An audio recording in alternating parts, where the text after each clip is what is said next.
bumps and bruises here and there at linebacker. I know last scrimmage you guys probably put a lot on Jaheim Thomas. How did he respond to that? What are your thoughts on what he can bring to the table? Yeah, it was good to get him out there and get those scrimmage reps. And, he didn't go through spring ball at the last place he was at. And to get him some live reps was always good. We went in with the mindset to give him a lot of reps, just to see if he could just work the rust off or whatever you want to say. But did a really good job. He's doing a good job and very smart, very detailed, takes a lot of notes. I'm happy he's with us. Who was in here the other day, and it seems like to me that he's been here forever, but when you think about it, he's only really started 2 games. Just talk about his part. He and Crook started the bowl game for you, or how they doing, and then Antonio Greer's the guy last spring that Greer was all played. I know he was hurt today, but talk about Greer and right. Those guys. All 3 of those guys are doing a great job, and just a new defense for all of those guys. And, what's always exciting is to see, the growth, with the football IQ and just learning what we're doing and different concepts. And all of those guys have a really good football IQ. All of those guys come to work every day and love to come out to practice. So it's been good. Pooh is very detailed, and he takes pride in his performance. Same thing with Crook, same thing with Antonio. Even when you watch him in the summer workouts and the way those guys bond together and work together, and, we need all of them. We need everybody in that room. So we talk in terms of, we don't have starters, we have standards. So if the standards are, if you uphold the standard, you'll play, So all those guys work well together. Proud of all 3. 3 high school kids that came in. Sanford didn't come in at midterm. I think the other 2 did, but how are they coming along? Coach Pittman has praised those guys from time to time. What are you seeing from them, Coach? All 3 guys, I think all 3 guys have bright futures here, and all of them at a great pace of just being able to help us at some point. This year, special teams and maybe on the defense, all of those guys have a skill set. You can see that they are SEC players. Brad Spencer's one that we put in at so many different positions because he could do so much. But all those guys have high ceilings, and we're very, very happy with their progress right now. Specifically with Pooh being out, I know it hasn't been ideal, but that allowed Crook to, you got to see him with the first team a lot. I wonder specifically on Crook, what did you see from him during this period? Oh, just a true leader. He a warrior. I just I love the kid, man, because he in the workouts, he's always when they're racing or they're running sprints, he's always trying to be first. He wants to lead. He has that Mike linebacker mentality, that you want on your team. And we see all those guys like Crook. Crook is a starter for us. Pooh is a starter. Antonio's a starter. Jaheim is a starter. Like all of those guys are going to play, even the freshmen. So we need all of them. And I'm like, Crook is a really, really good leader, really, really good person. So I'm glad he's on our team. Has struggled to get quality depth on every level of the defense for years. But when we look at this roster, it seems like you're building, rotating a bunch of linemen. You're talking about the backers, and the back end seems to have some. Can you maybe talk about across the board where you feel with depth? Yes, I think we have enough depth, and it's just like anybody else. You don't want to get anybody hurt, but you got to get guys ready. That's why we 2-spot, so it's always guys always getting reps. So you start with the defensive line. I think Coach Adams has done a heck of a job with the defensive line. As first with the relationship with the players that he have, and also the way he coaches them and teach them. We got depth on the defensive line. I can just say that. So very, very happy where we at there. And then we already talked about the linebackers, but on the back end, Coach Wilson and Coach Wilson does a great job. Same thing, relationship people, and also being detailed in their teaching. So we got enough depth to get the job done. And talk about buy-in from players and stuff like that. How's the buy-in so far from the coaches and the communication between the coaching staff, particularly on the defensive side? Oh, the buy-in is, you're a pro, right? We're pros. So when you buying in as a coach, it doesn't take much. It starts with our head coach, Coach Pittman, and his leadership, and his direction for the program. And whatever he's saying, we want to be aligned to exactly what he wants us to do. So I go into the defensive room, and this is what we're going to be. And we have good coaches. I'm just blessed to be around Coach Adams and Coach Woodson and Coach Wilson, and even our analysts and GAs. So there's not a lot of room now. They just have good people in the rooms, and we're blessed to have good people. Well, depend on matchup and everything like that. But the numbers say you blitzed a lot, in your past. I'm curious, where does that aggressive mindset, does that come from a former coach, somewhere where you were a player? Where does that kind of stem? I think it's all situational. You know, can you get to the quarterback with just rushing four, or do you have to bring more than four, bring five, bring six? I think it's all situational. But a lot of times, offenses put defenses on their heels. You know, they give you pace when you got to get lined up. They give you unbalanced. They give you formation in the boundary. So a lot of times, defenses are kind of reacting. You know, so it's always good for a defense to throw a curveball and make the offense panic a little bit. So that's my mindset when it comes to blitzing. But everything is really situational. And do you need the blitz? You know, and you don't just blitz just the blitz. So, but I do like to throw the kitchen sink at an offense and make them work at something that they saw the week before. There any specific intangibles with the freshmen that have maybe allowed them to be, I don't know, further along than you expected? I Coach Pittman seemed when he talked to us very impressed with where they are right now, the linebackers. Yeah, I mean, I think all three of those guys. I mean, and just shout out to their high school coaches. All of those guys, man, they learn ball pretty quickly and easily. And you know, like Brad Spence is doing some really good things out there. Carson Dean is doing some really good things. And then Alex he didn't even go through spring ball. You can just see right now, he's just running to the ball as fast as he can go. He likes to play physical, and he's learning the system. You know, he's just 12 days into practice, but you can see like the skill set on all three of those guys. Coach, already you've talked a lot about relationships, and that's something obviously, this is your first year in Arkansas. How do you believe that relationships will help define this defense, especially in this year? I think I think a kid will run through the wall if you know you care. I really do. Like you can, we don't cuss our guys, but you can be dog cussing a kid or talking to a kid. Like that's not how we operate. But we're gonna coach them hard. But we're gonna put our arms around them. It's okay. It's okay to like put your arm around a kid and say, man, you did a good job. It's okay to tell him, hey, man, you got to tighten up and run to the ball. And then when he runs to the ball, man, that's exactly what we want you to do. And they appreciate that. Like we have the guys over the house and our wives are involved. And I mean, that's where the relationship comes in at. And we do a lot of things with the defense and we do a lot of things as a team, to be honest with you, to bring the relationship as a team together. But I think that's important. They'll run through the wall once they know you care. You've seen your DBs go up a lot against the wide receivers. What do you think of that wide receiver group, and who really stands out for you? Shoot, man, they got a lot. They got a few of them over there. First of all, I think Coach Guyton does a great job, and then Coach Enos does a great job of calling and putting them in positions to make plays. And they got a lot of length. They got speed. Tesla, I think, is really good. I think Luke Hass is good. And I could go on, but it starts with the players because they have the skill set, but it also Coach Enos and Coach Guyton putting them in a position to make those plays.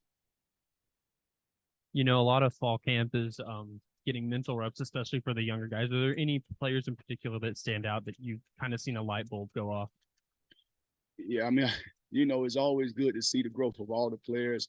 Guys like me, Jaden Johnson, he's showing flashes, and Day is showing flashes because it's new to all these guys. So just to see them learn defense, the new defense, and being able to go out and execute the new defense. But all those guys, I just named a few of them, even the newcomers. Al is doing really good. Snacks. So Jaheim Singletary that just got here. So I could go on and on and on, but I mean, all of those guys are really picking it up, and the main thing is just I think the coaches are doing a good job of teaching them and getting them to understand the concepts and different things that we're trying to do. Travis, I was wondering what your take was on the scrimmage last week and then what you're anticipating for this second one on Saturday. Yes, sir. Last week, one thing we want to go out there, like we always tell the guys, if you mess up on a play, we didn't coach it right. You control your effort. You control a stupid penalty, being outside, holding or something like that. But we want to see that effort. So when you're watching the defense, when you're watching like, man, golly, they play hard. Now we want to execute, and the execution was there as well. But we really want to make sure they're playing fast and they're playing physical. Now this scrimmage, the second scrimmage, now, okay, we're playing fast, playing physical. Let's make sure we execute at a high rate. Mentioned Bacon minute, I kind of like together about being an old guy and having that yet. But he's in his second year here now, and with a lot of the new guys. Just wonder what your take is on Deke and having some continuity there with the D line. So that's been a room that's had a lot of fun. Right, man, and it starts off, with Coach Adams, and just again his relationship with the guys, and Deke Coach Adams is a good coach. He's loyal. He's a pro. He's a pro. So I remember meeting Coach Adams like years ago when he was at South Carolina. So we ran into each other there, but he does it the right way. He coaches his guys the right way. He's a leader with his guys. He's loyal in the room. Whatever. T. Will, what you want me to do? Let's go. What's the mission? And that's the same thing with Coach Woodson and Coach Wilson. So again, we got a great room. We don't go in there like we don't do bad energy. I told him we don't do bad energy, and nobody comes in there with bad energy. We don't want any energy vampires. And Coach Adams is like that older statesman in there with a lot of wisdom. So we're blessed to have him. Look, I think you mentioned Jaheim Thomas a little bit earlier. Just what kind of a skill set does he bring to the table, and what's it been like working with him behind? He just walked in the room, so I can't really say now. Just really good skill set, smart. Can change the direction. He brings length to the room. He can cover out the backfield. He's doing a really good job for us. Quiet, like you see him in the back right now. He's not saying he don't say anything in the meeting. He'll ask questions, but quiet and very detailed. A pro, take notes, and then he'll come talk to you one-on-one and ask questions. So he's one of those guys that just love ball and always taking notes down and want to get the fine details of everything.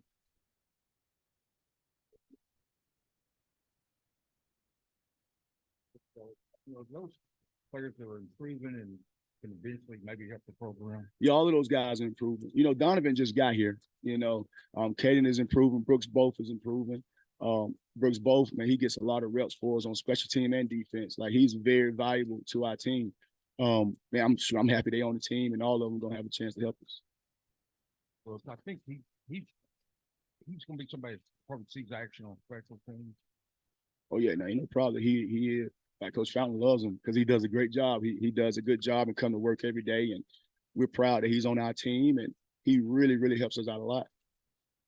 Danny was in here with us yesterday, and he was very complimentary of what y'all are running, and he just said that they're challenging our rules. And I just wonder what you think of, the interaction you're having with him on that level. Shoot, Coach Enos, he's making me better. He does so many different things that make us have rules, and so many different formations. And, it's not one of those just line up and go fast. It's like you got to get down there and you got to process what they're doing and different things, different shifts and motions. And again, like you hear Coach Pittman say it all the time, like he's one of the best play callers he's ever been around. And I've experienced that in 6 months I've been around him. Very, very smart. Does some things that can really, really hurt defenses. So you got to have some things as far as rules. So they do things to make us better. And in return, we do things to make them better. Today, we saw a lot of the fastballs and stuff where you guys were breaking up a lot of passes. Winning the day, so to speak. What have you thought of maybe the start you're out to in those terms? Yeah, we want to start fast. That's the thing. We want to start fast. And our emphasis today as a team, Coach Pittman wanted the offense to give us more tempo. And they came out today and they gave us the tempo and they got some yardage on us. They was doing some really, really good things. And Coach Enos, like I said, he does a great job. But we need that. We need that tempo because we'll see it, during the season. Coach Woodson about this the other day, but you're leading an all African-American staff on defense. And I don't know if it's been done in the SEC or anywhere. Just your thoughts about maybe the historic nature of that? Yeah. First I would say this, because, that was brought up to me. First of all, we want to hire good people, right? We want to hire good people. When the players look at us, what a husband look like, what a father look like. We want, and what a great coach and a great teacher, great recruiter, all of that stuff, right? I also understand the responsibility. I get it. Representation means a lot. Representation means a lot. So for people to see that, I get that also. But I'm deep in my faith as well, and I understand the representation that I got to have. I got to represent God as well. So when I'm out here, when I'm talking to the players and when I'm coaching, I know I got an audience of one as well that I have to make sure I hold the standard. So but I get the representation, I get the responsibility. We're not going to shy away from that. I'm also not going to shy away from making sure I'm representing, my faith the right way. Talk to me about the defensive staff. It's where you guys are all from. You're from South Carolina, played at Auburn. Deke is from Mississippi, Mark from Mississippi, Darren from Louisiana. SEC players generally come from SEC states in recruiting. How important is that to have all those connections with you guys? And what is your philosophy in recruiting? It's good to have those relationships because you gotta when you go to these homes and you go to these towns, you gotta just know who that champion is and have the people to get you in the homes, you know, and relationships is big. But our philosophy is this right here. We got a great product here. We got a great product. We got great facilities. We got great coaches, and you know, we got great players. When they come here, they could get around our players. So we don't like 5-star, no star. Don't we going after the person that we think can help us win games. So we don't shy away from anybody. We don't look at it like, oh man, that's a long shot. We look at it like if we get them on campus, we got a chance to get them. So just that mindset of no, we're not just taking just anybody. We want to take the best that's on our board, you know. So that's our philosophy and our mentality. When looking at personnel out on defense, sometimes the defensive ends are flip sides and linebackers and safeties. Is that based on the boundary? Is that based on the strong side? Is that something that you'll even do game to game? It's different game to game. We'll have a formational defense where we got to line up formationally. Then we have a defense where you get lined up to the boundary. Nobody moves. We just let the offense get set and we can adjust from there. You know, especially with a lot of these fast-paced teams that we'll play. So you have different philosophies on who you're playing, and you have to just have a game plan as far as the tempo that you're facing. On the scrimmage the other day, and I think Marcus said first time for him down. How did it go, and what do you think about moving forward? It was, to be honest with you, could see everything from up there. I like to be on the sideline because my energy, and I think the players like my energy because just I'm like that parent, right? I'm in the stands, you know, the parents in the stands and their son make a tackle or whatever. I'm the same way as a coordinator. Like I'm happy to see them make a tackle, but at times you want to have like that poise and get the next call out. So when you're in the booth, you can get to the next call really quickly. But one of the players make a tackle, I may be jumping up or whatever on the sideline. So it was different. This scrimmage, I go back up again and just get a feel for it, and we'll kind of make a decision from there. Spence a couple of times. What is it specifically about Brad that's allowed him to do all the things you talk? Yeah, he has a physical presence. He comes in and you can see him. Like he's a sophomore, junior in college, and he has heavy hands and does a really good job striking. Has really good change of direction. Has really good speed. He's learning the system. So the sky's the limit for him. He has a bright future. Awesome. Next up, y'all see them 3 guys back there. Crook, Haynes, Poole. Thank y'all guys.